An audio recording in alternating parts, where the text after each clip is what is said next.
সময় চলে গেল, স্মৃতিগুলো থেকে যায়। হ্যালো এভরিওয়ান, আসসালামু আলাইকুম। কেমন আছেন সবাই?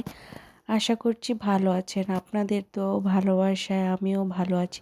আজকে সকাল সকাল ব্লগটি স্টার্ট করলাম। আশা করি আমার ব্লগটি আপনাদের কাছে ভালো লাগবে।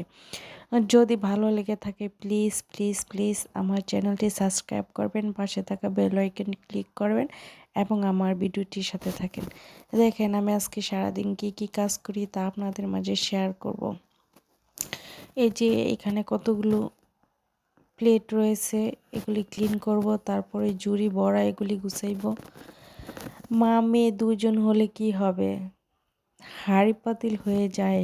কথা বল না, মেলাগুলি মেলাগুলি হাঁড়ি পাতিল হয়েছে, বুঝছেন? মানে আমার মেয়েকে এটা বানিয়ে দাও আম্মু, সেটা বানিয়ে দাও, মানে এগুলি করতে করতে নিজে কিছু নাস্তা বানাই, এগুলি করতে করতে অনেকগুলি হাঁড়ি পাতিল হয়ে গেছে। এগুলি এখন ক্লিন করতেছি। আজকে আমি আমার কাজগুলো দেখতে থাকেন, তাহলে আপনারা ভিডিওটি দেখতে থাকেন সম্পূর্ণভাবে। আজকে আমি অনেক দিন পরে যোগাযোগ হয়, তাও অনেক দিন পরে আমার বান্ধবীর সাথে কথা বললাম। বান্ধবী, তুই তো ভিডিওটা দেখতেছিস, আই মিস ইউ।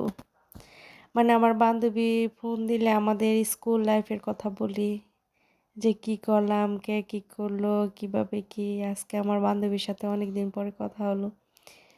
অনেক কথা বললাম, কথা হয় না কিন্তু মাঝে মাঝে কথা বলি। সবাই তো ব্যস্ততা জীবন, ওরও জীবন সংসার আছে, আমারও সংসার আছে, প্রায় সময় কথা বলা হয় না। তো মাঝে মাঝে কথা বলি, তো আজকে কথা বললাম, অনেক কথা বললাম, আমাদের স্কুল লাইফের কথা বললাম। ওই বলল মানে সেই পুরনো স্মৃতিগুলা মানে মনে পড়ে গেল। আমাদের অনেক দুষ্টামি আছে, আমরা একসাথে প্রাইভেটে যাইতাম, গিয়ে রাস্তায় কত দুষ্টামি করতাম। আমার ফ্রেন্ড সার্কেল আছে, এখন সবাই বিয়ে করে ফেলেছে, সবাই সবার মতো সংসারে জীবনযাপন করতেছে। যেমন আমিও আমার সংসারে জীবনযাপন করতেছি। আমরা অনেক দুষ্টামি করতাম। আমরা প্রাইভেটে মানে ছুটি হলে বেরোয় যেতাম, তখন আমাদের ছেলে ফ্রেন্ড ছিল, ওরাও সাইকেল নিয়ে আমাদের পিছনে পিছনে আসতো, মানে এসে আমাদের সাথে কথা বলতো। তখন কথা বলতে বলতে আসতাম, তখন ওরা ওদের জায়গা দিয়ে মানে বাড়ির যে রাস্তাটা ওই দিক দিয়ে যাইতো। তখন আমি মানে আমাদের মানে দুইটা ছেলে ফ্রেন্ডই বেশিরভাগ যাওয়া হইতো।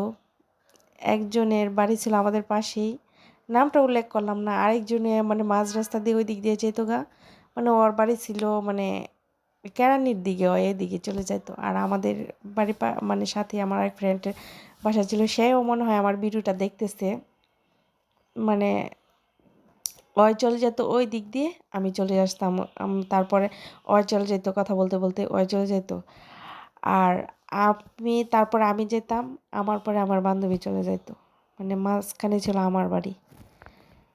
এই দিনগুলো আর কি, এই কথাগুলো বললাম। আমার বান্ধবী কথাগুলো মনে করে খুব মিস করবে, আর বিশেষ করে আমার ফ্রেন্ডের কথা মনে করে সব মানে খুব সে রিয়েলাইজ করবে এবং খুব কষ্ট পাবে। আমি মানে এখন নিজে নিজে ভাবতাছি, মানে খুব আনন্দ করতাম। আবার মাঝখান দিয়ে শশা শশা খেতে যাইতাম, গিয়ে শশা চুরি করতাম, লটকল চুরি মানে লটকল নিয়ে আসতাম। মানে খুব মানে এই সময় তো সবাই মজা করে না। আজকে বান্ধবীর সাথে অনেক দিন পরে কথা হলো, খুব মিস করি দিনগুলি। সেই দিন তো আর ফিরে পাবো না। একটা গান আছে না, স্কুলে সেই দিনগুলি তো ফিরে পাবো না, তো সেই এরকমই গান। এখানে আমি রান্না দেখালাম, তারপর যে দেখেন আমি সকালবেলা কালকে রাত্রে ভাত ছিল আমার, সেই ভাত দিয়ে মানে ভাত মাখা খেতে এত মনে চাইছে। যে আগে আমরা যখন স্কুলে পড়তাম ভাত থাকতো, তখন দেখতাম মারা ভাত খায় বা আমরাও খাইতাম শুকনা মরিচ দিয়ে, খুবই ভালো লাগতো। আমি তার জন্য রাত্রে ভাত রেখে দিলাম, সে ভাত দিয়ে আমি শুকনা মরিচ, পেঁয়াজ, ধনে পাতা দিয়ে তারপরে দেশি চাপিলা মাছ মানে মেখে খাইছি, এত ভালো লাগছে।